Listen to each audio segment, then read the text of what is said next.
Hello दोस्तों, स्वागत है आप सभी का स्लीपी क्लासेस में। दोस्तों, पॉपुलेशन से जुड़ी हुई बहुत सारी न्यूज़ आ रही हैं। पॉपुलेशन कंट्रोल बिल पार्लियामेंट में लाया जा रहा है, हमारे एमपी हैं प्राइवेट मेंबर बिल लेकर आ रहे हैं, यूपी में पॉपुलेशन कंट्रोल बिल की बात हो रही है। तो पॉपुलेशन एक बहुत ही अहम हमारे देश में एक इम्पॉर्टेंट इशू, इसके साथ अगर जुड़ी हुई कुछ टर्म्स हमें जाननी है तो दोस्तों हम इस छोटे से वीडियो के थ्रू हम कोशिश करते हैं कि कुछ इम्पॉर्टेंट टर्म जानते हैं जो पॉपुलेशन एक्सप्लोजन, जो कि कैसे हमारे देश की या दुनिया की आबादी बढ़ती है घटती है, उसके बारे में कुछ देखते हैं। ठीक है दोस्तों, जैसे कि आप शायद जानते हैं, जैसे कि दुनिया की आबादी की अगर हम बात करें तो जैसे ये एक बहुत ही बढ़िया एक वीडियो अवेलेबल भी है यूट्यूब पर, उसको देख सकते हैं कि जैसे बहुत बहुत पहले चाइना की आबादी आप देख सकते हैं कि कितनी ज़्यादा थी हिंदुस्तान से, लेकिन जैसे जैसे वक्त बढ़ता गया तो आगे देखें तो हिंदुस्तान की आबादी काफ़ी रैपिडली बढ़ी। एंड उसके बाद अगर आप देखें तो तब भी चाइना बहुत देर आगे रहता है। एंड जैसे कि अभी माना जाता है कि 2024 के आसपास आते हुए 2024 के आसपास हिंदुस्तान चाइना से ज़्यादा पॉपुलस कंट्री बन जाएगा। एंड अगर आप यहाँ नोटिस करें, जैसे चाइना की आबादी वापस घटना शुरू हो गई है, इट इज़ रिड्यूसिंग। ठीक है, इंडिया की बढ़ेगी, इंडिया की इसे माना जाता है 1.67 बिलियन तक आबादी जाएगी। एंड 1.67 बिलियन आबादी हिट करने के बाद इंडिया की आबादी कम होनी शुरू हो जाएगी। And then even India will start receding, जो पॉपुलेशन वाइज की पॉपुलेशन घटेगी। चाइना की देखिए 1 बिलियन के आसपास जाकर आबादी कम हो जाएगी। दैट मीन्स 40 करोड़ लोग, जबकि जैसे कंट्रीज हैं लाइक नाइजीरिया एट्सेट्रा वो रैपिडली ही ग्रो करते रहेंगे। एंड जो 2100 के आसपास आते आते even Nigeria will have close to 78 to 80 crore people living inside it। ठीक है दोस्तों, तो ये एक इम्पॉर्टेंट चीज़ है, पॉपुलेशन, रिसोर्सेज एट्सेट्रा, इससे जुड़ी हुई टर्म्स जाननी भी बहुत ज़रूरी हैं। तो सबसे पहले दोस्तों जो टर्म जानते हैं वो है TFR। बहुत ही ज़्यादा यूज़ होती है टर्म ये TFR, इसको टोटल फर्टिलिटी रेट कहा जाता है।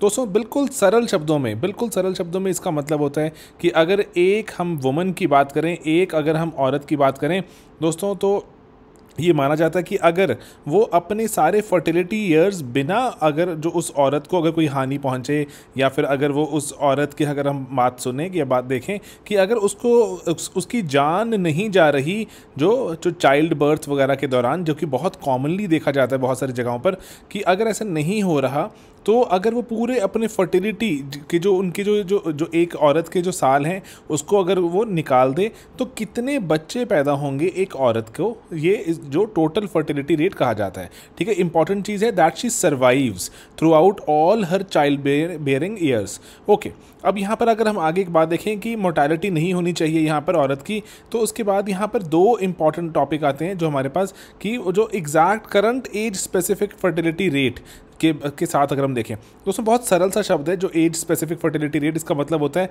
कि देखो हर एक जो एज ग्रुप है उसमें हर एक एज ग्रुप में सेम फर्टिलिटी रेट नहीं है। फॉर एग्जांपल कुछ फर्टाइल जो जैसे आज के अगर हम एरा की बात करें तो जैसे जैसे जो विमेन जो जॉब में आती जाती हैं तो उसके कारण जो उनका फर्टिलिटी की जो एज है वो चली जाती है पीछे। ठीक है, तो जैसे कि पहले के ज़माने में अगर आप बात करें तो 20 से 25 के साल के दौरान बहुत सारा फर्टिलिटी रेट हाई था, मतलब कि एक औरत के बहुत सारे बच्चे पैदा हो जाते थे। लेकिन ग्रेजुअली आगे पुश होता जा रहा है वो। ठीक है, तो 20-25 में अब ग्रेजुअली थोड़ा कम हो गया, 25 से 30 में थोड़ा सा बढ़ गया, 30 से 35 में और बढ़ गया।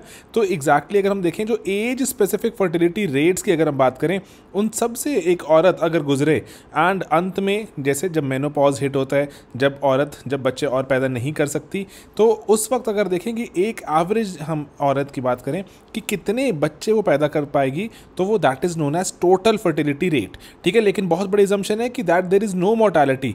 दोस्तों हमारे देश में अभी भी जैसे हेल्थ इंफ्रास्ट्रक्चर एट्सेट्रा थोड़ा सा जो हालात ख़राब होती है, तो उसके कारण हमारे देश में जो चाइल्ड बर्थ के दौरान ही हमारे बहुत बार जो मदर की मोर्टेलिटी हो जाती है।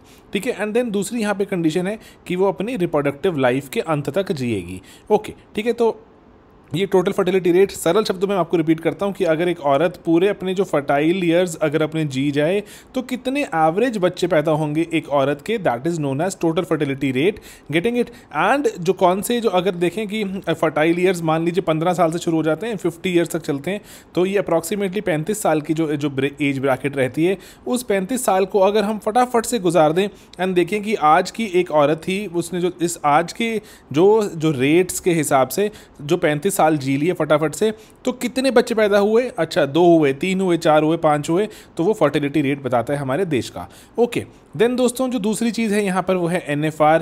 NFR का मतलब होता है नेट फर्टिलिटी रेट। दोस्तों नेट फर्टिलिटी रेट का मतलब भी बहुत सरल सा ही मतलब है कि नेट फर्टिलिटी रेट का मतलब होता है कि अगर एक औरत अंत तक, मतलब कि अपने फर्टाइल पीरियड को पूरा अगर वो जी ले, तो उसमें कितनी डॉटर्स पैदा होंगी। ठीक है, तो नेट फर्टिलिटी रेट में जैसे हमने टोटल में देखा था कितने बच्चे पैदा होंगे एक औरत के, लेकिन नेट फर्टिलिटी रेट में डॉटर्स की बात आ जाती है कि एक औरत के कितने जो डॉटर्स पैदा होंगी।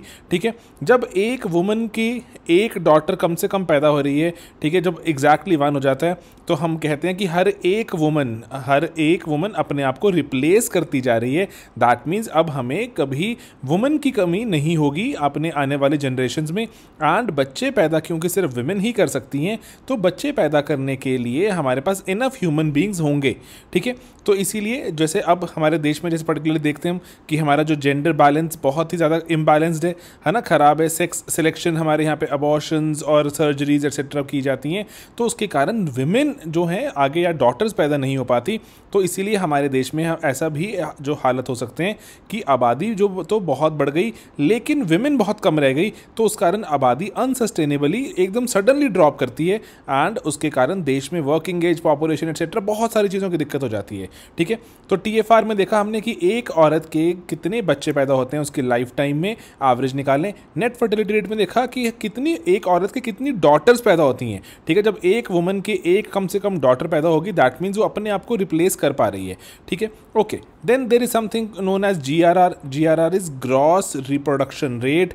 तो ग्रॉस रिप्रोडक्शन रेट का मतलब है जैसे हमने देखा था ना TFR में कि अगर एक औरत जो अपने फर्टाइल पीरियड में अगर वो उसको कुछ ना हो, हानि ना पहुंचे एंड मोर्टालिटी ना हो, उसकी जान ना जाए, तो ऐसे ही अगर हम यहाँ मान के चलें कि यहाँ पर अगर कोई जो यहाँ पर अगर जान ना जाए औरत की, तो कितनी डॉटर्स पैदा होंगी, that is gross reproduction rate. ठीक है, क्योंकि हमारे NRR में हम उसको मान के चलते हैं कि बहुत बार हमारे जो विमेन की जान चली जाती है एंड अकॉर्डिंगली जान चली जाने से क्या होता है कि थोड़ा सा जो नंबर ऑफ़ विमेन सर्वाइविंग कम हो जाती हैं, लेकिन ग्रॉस में हम टोटल मान के चलते हैं। ठीक है, कि यहाँ पर मोर्टालिटी को हमने इक्वेशन में नहीं लिया। Getting it? तो ये जो 3 टर्म्स हैं हमारे पास, TFR, NRR and GRR। NRR और GRR में सिर्फ एक फ़र्क है, GRR मोर्टालिटी का जो यहाँ पर जो आंकड़े को दिमाग में नहीं लेके चलती, NRR दिमाग में लेकर चलती है कि मदर की मोर्टालिटी भी हो जाती है ड्यूरिंग चाइल्ड बर्थ। ओके, तो अब एक थोड़ा साइडी टर्म्स हैं। बर्थ रेट आप बहुत सुनते हैं कि 1000 अगर आबादी में देखें कितने और बच्चे पैदा हुए, लाइव बर्थ्स पैदा हुए तो 1 साल के दौरान, तो उसको बर्थ रेट कहा जाता है, नेटालिटी है ना, नेटालिटी के नाम से भी जाना जाता है कि 1000 में एक्स्ट्रा कितने बच्चे पैदा हुए। Then age specific fertility rate मैंने आपको बताया कि अगर हम देखें 15 से 20, 20 से 25, 25 से 30, 30 से 35, 35 से 40, 40 से 45, 45 से 50 and so on so fourth. 5-5 साल के इंटरवल्स में हमारे देखेंगे कितना फर्टिलिटी रेट चल रहा है।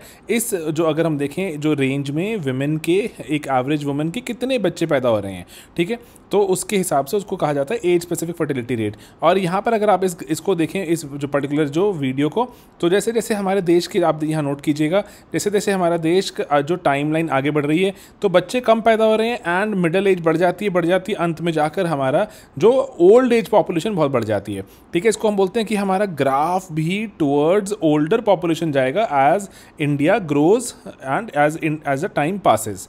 ओके, तो बस ये कुछ इंपॉर्टेंट चीज़ें थी। रिप्लेसमेंट लेवल फर्टिलिटी का मतलब क्या होता है, जब हमारी TFR है ना, जो टोटल फर्टिलिटी रेट है, वो 2.1 बन जाए। आप कहेंगे 2.1 का मतलब क्यों, ये कैसे अजीब सा नंबर है कि टोटल फर्टिलिटी रेट अगर 2 हो जाता दोस्तों, मतलब कि एक हमारे औरत को 2 बच्चे पैदा हो रहे हैं। ठीक है, एक औरत को 2 बच्चे पैदा हो रहे हैं, हम मान के चलते हैं कि एक कपल को 2 बच्चे पैदा होंगे, तो वो अपने आप को रिप्लेस करता रहेगा ना, कि एक हस्बैंड वाइफ के घर में लेट्स से 2 बच्चे पैदा हो गए, रिप्लेस कर देंगे। ठीक है, कि जो आबादी ना तो घटेगी ना बढ़ेगी। लेकिन अभी मोर्टालिटी रेट हाई रहता है एंड बहुत सी जो मदर्स हैं वो इवन चाइल्ड बर्थ उनकी मौत हो जाती है, तो इस कारण से 2 नहीं 2.1 चाहिए हमें बच्चे, तो ही एग्जैक्टली रिप्लेस हो पाते हैं। ठीक है, रिप्लेसमेंट लेवल जो हमारा है 2 नहीं है 2.1 है, ये दिमाग में रखिएगा, ये सवाल एग्जाम में पूछा जा सकता है। अगर आप यहाँ पर देखें नंबर्स 1950-55 की जो एज से अगर हम देखें, जो 1950 की जो एरा थी, जो 5 के आसपास हमारा फर्टिलिटी रेट भी रहा एंड देन ग्रेजुअली कम होते होते अभी 2.5 पर आ गया। दैट मीन्स अभी हमारा जो फर्टिलिटी रेट ग्रेजुअली कम होता जा रहा है, जो दुनिया की आबादी बढ़ने की स्पीड कम होती जा रही है, एंड जब 2.1 आ जाएगा तो दुनिया की आबादी स्टेबल हो जाएगी। ठीक है, दुनिया की आबादी स्टेबल हो जाएगी, तो एक इम्पॉर्टेंट चीज़ हमारे को जानना। ओके दोस्तों, तो ये हमने कुछ टर्म जानी आज, एंड ये टर्म्स हमारे पास जो इम्पॉर्टेंट टर्म्स हैं, TFR से जब हमने शुरू किया, TFR के बाद हमने देखा यहाँ पर कि एक औरत को एक लाइफ टाइम में एवरेज कितने बच्चे पैदा होते हैं। ठीक है, जब ये 2.1 पहुँच जाता है तो उसको हम फर्टिलिटी, जो TFR 2.1 पहुँच जाए, हम बोलते हैं रिप्लेसमेंट लेवल आ गया। Then something known as NFR में मतलब कि कम से कम एक औरत को अगर एक बच्चा पैदा हो रहा है, एक डॉटर पैदा हो रही है, तो हम बोलते हैं उसको कि NRR 1 हो जाने पर एक वुमन एग्जैक्टली रिप्लेस हो रही है। देन योर इज GRR और NRR सेम कॉन्सेप्ट्स, एक्सेप्ट कि GRR में मोर्टालिटी को हम इक्वेशन में नहीं लाते। ठीक है, एंड देन उसके बाद अगर हम जो नेक्स्ट हमारा कॉन्सेप्ट है दैट वाज बर्थ रेट। ठीक है दोस्तों, तो बर्थ रेट में हमने यहाँ पर जाना कि जो अगर ओवरऑल कि हमारे 1000 पॉपुलेशन में कितने बच्चे पैदा हो रहे हैं, लाइव बर्थ्स है ना, लाइव बर्थ्स की बात ज़रूरी है। एज स्पेसिफिक फर्टिलिटी रेट देखा हमने कि अगर हम एज के हिसाब से देखें ग्रुप्स बनाकर तो कितने वहाँ पे बच्चे पैदा होते हैं एक औरत के जो ओवरऑल जो उस सेक्शन में। ठीक है, एंड देन रिप्लेसमेंट लेवल 2.1 पहुँच जाए तो दुनिया की या देश की आबादी स्टेबल हो जाती है। तो ठीक है, यही कुछ इंपॉर्टेंट टर्म्स जाननी ज़रूरी, आपके लिए पढ़नी ज़रूरी, एग्जाम में आ सकती हैं, एंड वैसे भी कॉम्प्लेक्स नज़र आती हैं, इतनी कॉम्प्लेक्स नहीं है। ठीक है दोस्तों, बाकी एंड अनाउंसमेंट वीडियो है कि बैच 4 जो हमारा चल रहा है, जो प्री कम्स मेंस है ना, पूरा का पूरा जिसमें हम तैयारी करते हैं प्रीलिम्स एंड मेंस की, वो उसकी एनरोलमेंट चाहे वो ऑप्शनल है सोशोलॉजी, चाहे वो पॉलिटिकल साइंस ऑप्शनल है, एसए है, ये सभी दोस्तों बैच 4 की एनरोलमेंट्स अभी ऑन है, एंड आप इनको एनरोल कर सकते हैं जाके। हमारी वेबसाइट है sleepyclasses.com, ये कॉल करके यहाँ पे और डिटेल पूछ सकते हैं। वीडियोस भी हमने बहुत सारे जो यहाँ पर ठीक है जो बनाकर डाले हुए हैं, वेबसाइट में जाकर आप आराम से इसके बारे में और जान सकते हैं। ठीक है दोस्तों, तो यही था आज का वीडियो, थोड़ा इम्पॉर्टेंट, थोड़ा जानना ज़रूरी। आबादी बहुत इंपॉर्टेंट इशू है और एग्ज़ाम में पूछा जाता है, एंड वैसे भी हर एक जनमानस को ये बहुत इसके बारे में अवेयर होना ज़रूरी है।